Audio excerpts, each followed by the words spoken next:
Panzerschule uses and recommends golden maple brushes.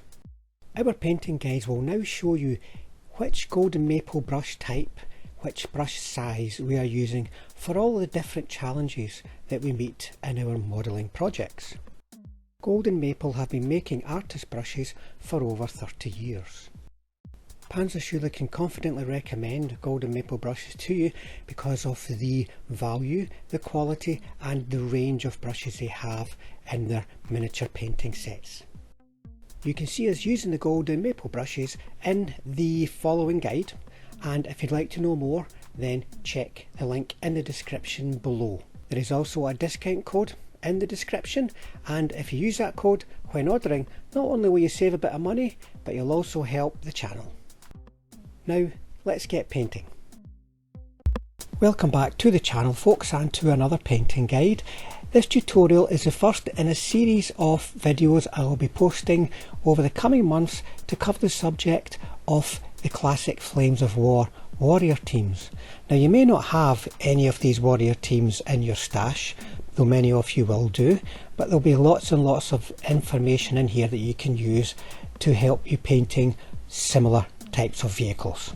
I'm starting with a tournament objective more than a warrior team, but it's the same kind of thing really, and it is what is probably the very best, the very peak of Battlefront tournament objectives, and that is Oddball, though we really all know it as 8-Ball from Kelly's Heroes. So as you can see, this one is a bit different from other warrior teams in that it has got a base to paint. It's a tank, but it's got a base, but it's got a lovely base. You know, this railway setting here sets off the piece very nice. When painting rough areas such as bases, I would always use a rough brush, an old brush. I'm not going to use one of my new quality brushes. I won't use one of the golden maple brushes for instance for this, because it's going to get worn down very quickly, hitting all those edges and the rough surface of the groundwork. You can see I'm starting by just blocking in all of the colours that I'm going to use, and from here I will be adding various types of washes in the main. The sleepers have been coated with old wood, and now I'm giving them a right heavy wash with any kind of dark brown. Don't go sort of towards the flat earth kind of dark brown, that's a sort of creamier kind of colour. I just want something that looks properly dark and dirty. Here I'm using German Camo black brown. And then just a little bit of an edge with a highlight colour, because I want these looking dark. I don't want them looking too bright and standing out too much from the background. And here I'm using Iraqi sand with that old brush again and just lightly hitting those edges. As a wash for the earth, I'm going to use pigment powder. You can see I have a little palette where I work the pigment powder, get it to the right thickness. It can look as though there's almost nothing in the mix once you've added your water and your powder together, but you'd be surprised. So always add a bit and then look to add more, because it can be difficult to remove it if you've added too much. To that point, never add the pigment powder dry to the surface, then add water, because you'll have no control over it if you take that approach. So give it one pass, one wash, see how it looks, and if you need to, add some more.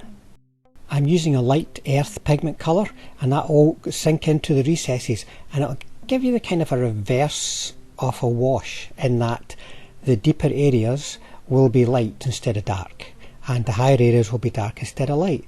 But that sets up a lovely contrast, and the earthy nature of the pigments gives a nice overall earthy finish. Now whilst I've painted the rails with a dark rust colour, I need to give them a shiny upper surface. Here I've made it a little bit broken, but that's just for a bit of visual variety. In reality, when trains pass over the top surface of a rail, they keep it nice and shiny and metallic. And you can see from the pictures at the start of the video, I added a few bits of static grass and some tufts. Not too much though. But that's enough for the base. Let's get on to Oddball and his Sherman. I'm using an airbrush to paint the Sherman itself. You don't have to use an airbrush, but an airbrush can allow you to add certain elements to the finished look that are more time consuming with a brush and actually more difficult with a brush. If you know what you're doing with an airbrush, it is possible to get nice highlighting and shading before you've even gone near it with a good old hairbrush. If you've never tried airbrushing, it can be quite daunting. One thing you don't have to worry too much about is spending a lot of money. You can see a lot of airbrushes out there costing £75, £100 and so on and so on. You know, the more you spend on an airbrush is because you have more experience and you know how to get the quality that you're paying for from the more expensive models. I personally use a cheap double action airbrush.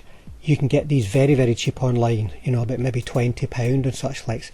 And if you understand what you're doing in terms of mixing your paint and getting the right air pressure, and that comes only with experience, then these cheap airbrushes will do everything you need to do as a wargame painter. If you are new to airbrushing, the most important thing is to believe what you're seeing. For instance, if it's coming out grainy, that means the paint is too thick. If it's coming out all spidery and spreading across the surface, that means the paint is too thin. Now there's lots of degrees in between all that, you know, that can be affected by air pressure, but those are the key things you need to know so that you can adjust your paint mix, and having adjusted your paint mix, the rest of it becomes a lot more straightforward and simple to learn. What I've done here is first of all giving a coat of olive brown over the entire vehicle, including the tracks.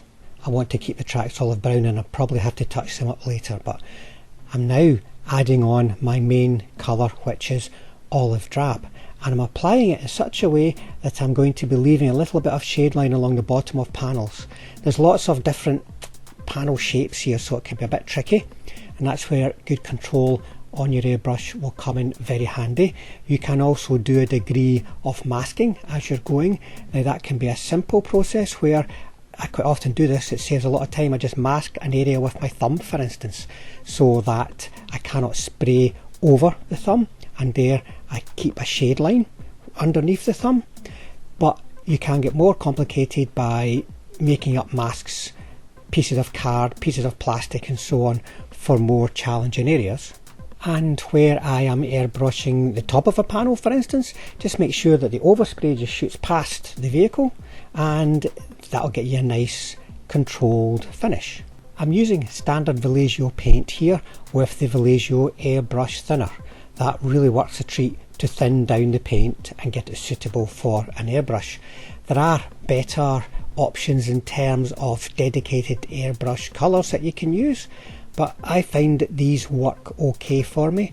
I'm comfortable with them, so I'm sticking with them, but you can try maybe the Model Air range.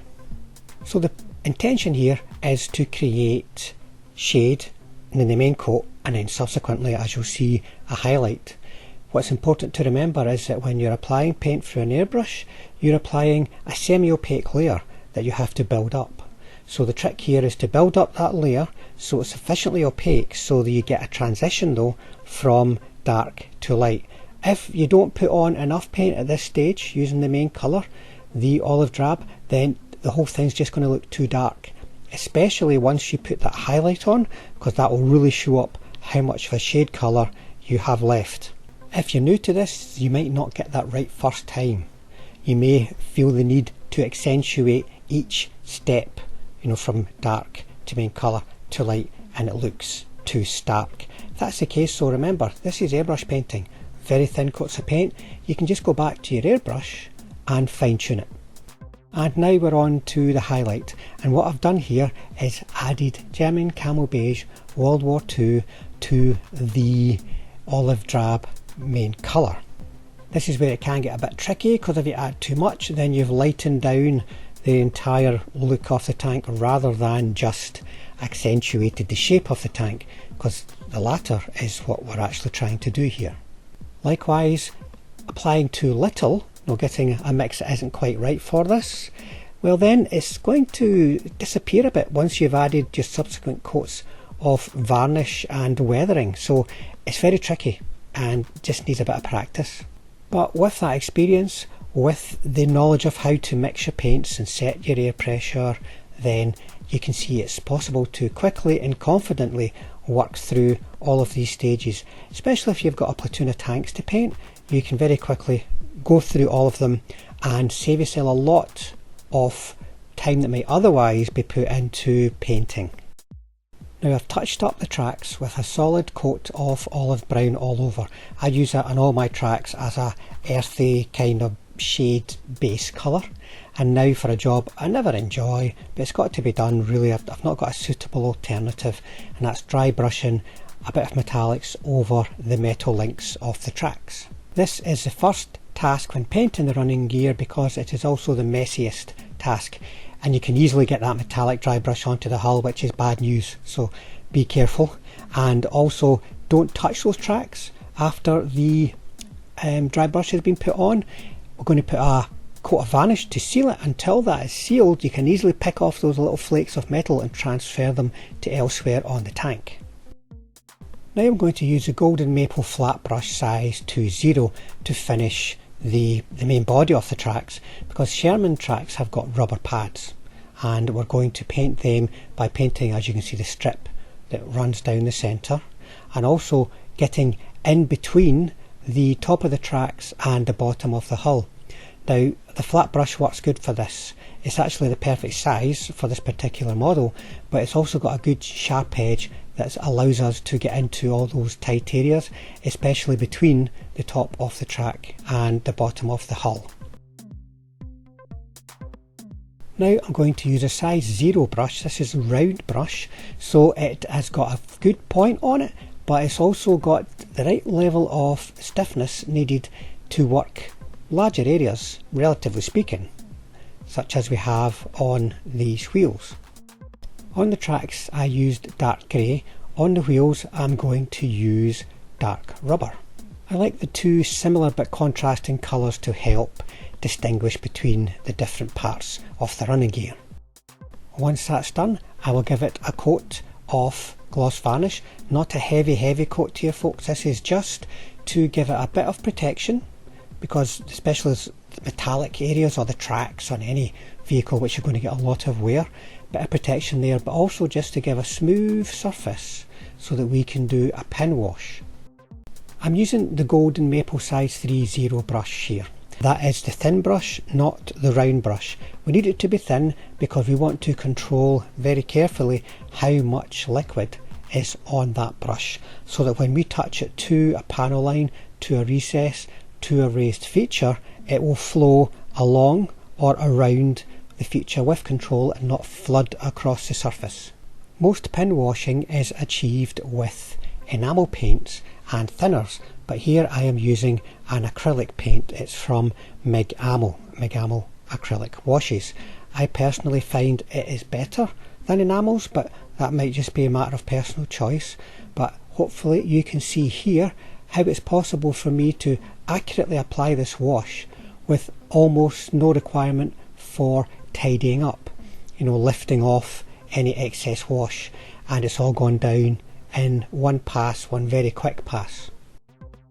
You may not be familiar with pin washes, maybe don't understand why we're going to all the bother of applying the wash in this very particular way, and you might just wash over the entire surface. But if you do the latter, you get a darker result. If you do the former, you get very controlled shade lines, which you can then accent and really help to make pop with some controlled highlighting. I find it takes between about 20 minutes and 30 minutes, depending on the complexity and size of the vehicle, to apply a pin wash on your typical Flames of War vehicle. If you haven't tried it, give it a go.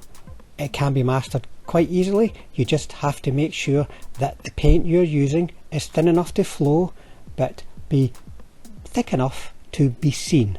I prepare the paint in a little side palette, obviously not a wet palette because that wouldn't work for this, the paint would just flow everywhere, and I always add water to the paint that comes out of the bottle. Or if you're using enamels, you're going to be adding thinner to the paint that comes out. Typically these washes are not perfect for the job you need to do every time they come out the bottle. You have to manage it a little bit. Now I should point out that the acrylic product I'm using here, it's touch dry in no time at all. It also is reworkable for some time after you've applied it, for instance for the purposes of tidying up. But I tidy up as I go, so that if there's a spill I deal with it straight away. That way you get the brightest possible finish on the flat surfaces. And if you're using an enamel product, you're likely to need to wait until the following day before you proceed, by painting the highlights. With the MIG washes, you can just let it get touch dry and move on, which is a great time saving. We're also going to be applying a wash to the lower hull and the running gear, but it's a pretty flat, boring surface on the sides of the hull. It's hard to get a wash that looks meaningful in those areas. So I'm going to take my normal basing material and an old brush, and I'm going to add a bit of texture to the flat areas. Now I'm making sure the brush is just a little bit damp so that it's going to be easier to work the material on the side of the hull, and I'm just going to start dabbing in there. As you can see, I'm going to try and work into the recessed areas because there would be some texture in there, and we want texture to show up when we apply the wash. So if it's smooth, it'll look a bit weird, but we've got to be careful, even though we're using an old brush, not to start applying this over the flat areas of the tyres, because that's not what we're after here. We're just after giving the flat areas something that the wash can bite into. This will need to wait till the following day until it's completely dry, and it will also dry a little bit glossy. It's worth bearing that in mind. You may have to give it a bit more attention when you're putting the final matte coat on. When it comes to washing the lower hull, whatever kind of wash you're going to use, just apply it all over. You can avoid the tracks if you want to keep them looking a little bit separate from the rest of the wheels, the rest of the running gear. That sometimes works good, but in this case, because I've got the rubber track pads on the outside, especially in the front and the back of the tracks, I want them covered in a wash. Now, when I apply a wash like this, I'm going to apply it quite thin, and then I'm going to let it dry and come back and see how it looks and add more as required. I am using the ochre wash from MIG Camo acrylic washes. Any kind of similar wash will do fine, folks, really, as long as you're making it look nice and dirty. And part of this is also giving the lower hull a quite different finished look, finished tone from the upper hull, and that really helps create the shape of the tank. Okay, the next step for the upper hull is going to be highlighting, and that is also going to form the starting or the basis point for the chipping as well. I'm going to be tackling the highlighting in two stages. The first stage is hitting the open edges of the hull. That's typically like the fenders, the hull, top, bottom edges and such likes, but also potentially some readily accessible panels. I'm not going to be using a very good quality brush for this, because hitting all those edges really wears the brush out. So I'm going to use a brush that's seen better days, but it's still got the bristles together enough to give me a nice controllable edge to work with. It's important to note that I'm not edge highlighting this in the way that somebody would edge highlight, for instance, a 40k Space Marine. I'm bouncing the brush along. You'll see that, hopefully, the motion in the video just now.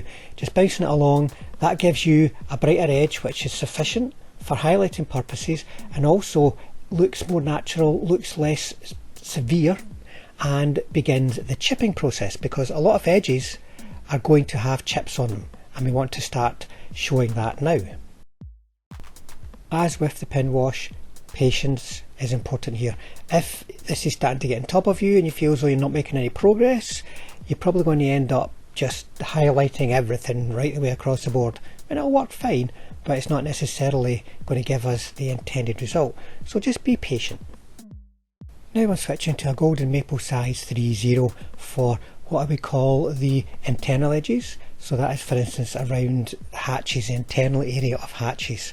These could be engine hatches or crew hatches, and also all the little fine points of detail, such as it could be a filler cap, it could be a hinge, it could be a rivet, and so on. And we need a good fine point to work all of those rather than the raggedy old brush we've been working the external edges with.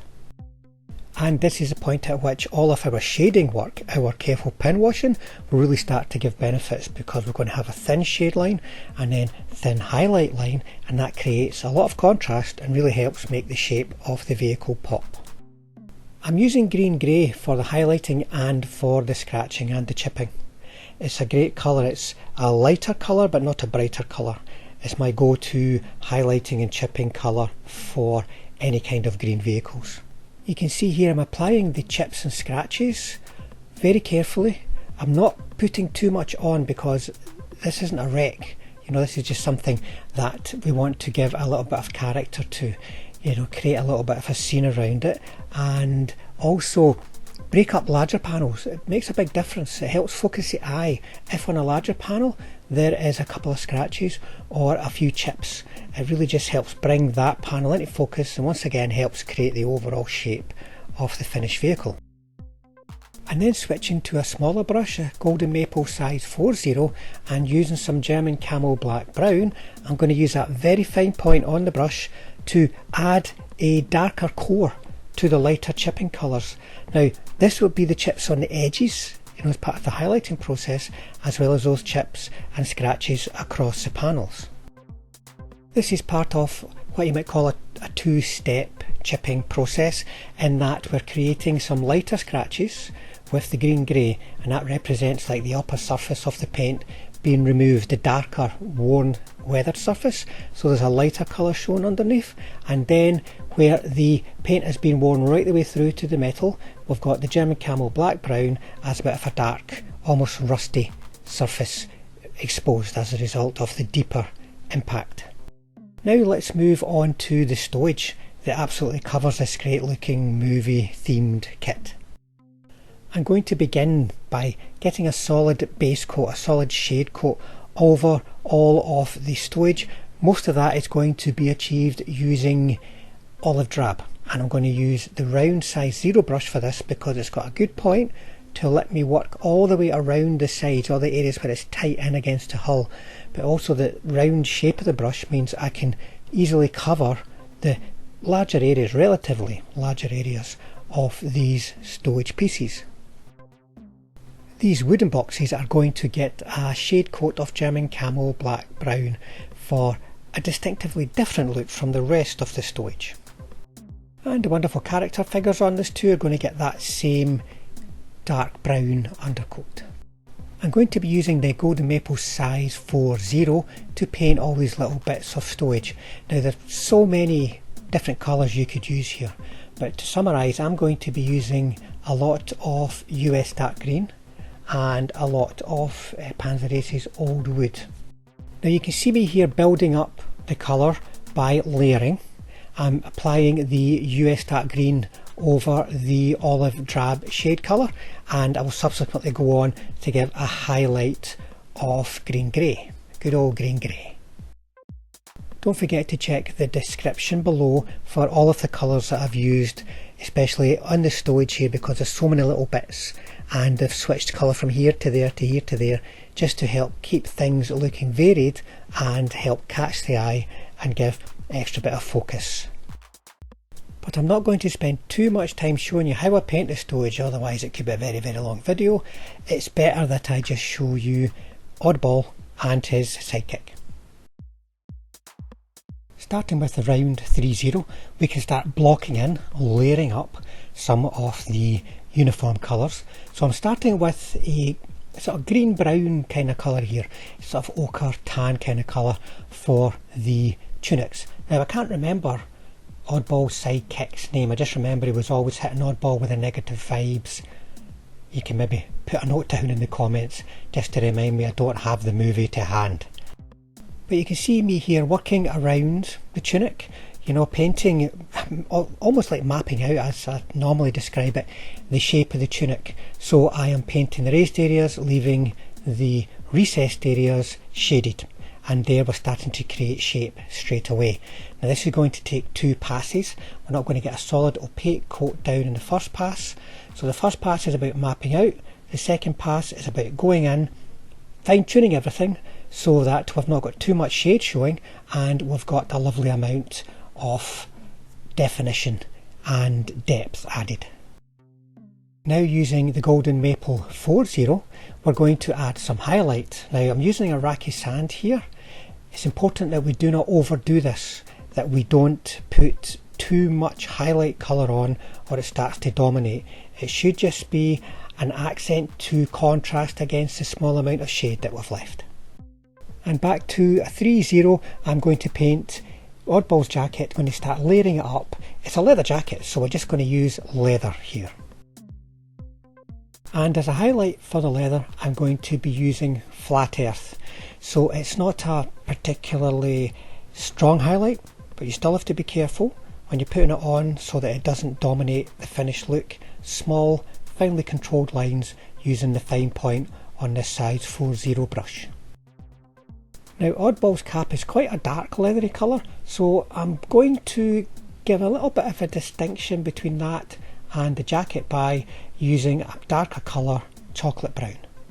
Flat Earth again as a highlight colour. Now there are some black or grey areas and even some metallic areas, so I'm going to be giving them a shade coat of black and then a main coat of German grey.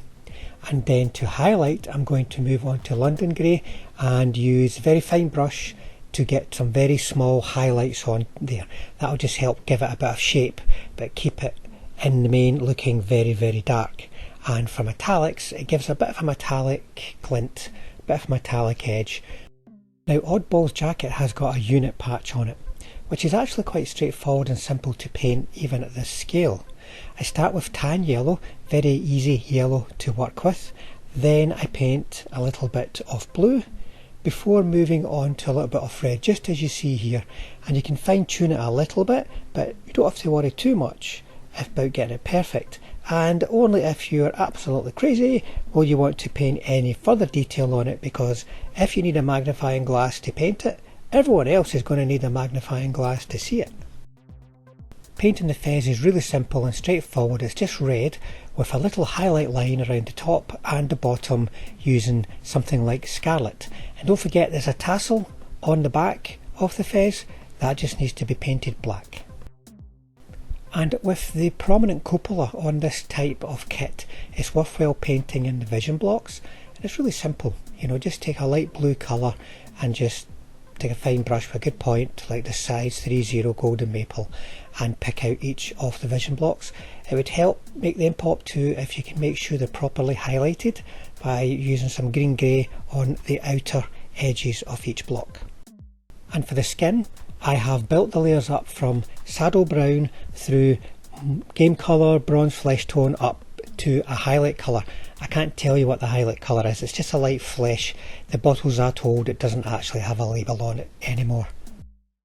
And to finish off, we've got plenty of hair or facial hair here folks, so we're going to give them a tidy up first of all with a base colour, German Camo black brown. Then using a colour, a brown such as Flat Earth or anything similar, we can give the final touches to the beards and the hair just to get these lovable rogues looking exactly as we remember them from Kelly's Heroes. So I'm finishing everything off with just a little bit of weathering on the hull, not doing too much here. This was a great subject to do a painting guide for. Hopefully you enjoyed it and found it interesting, gave you a few ideas for how you can paint your US armour or armour in general.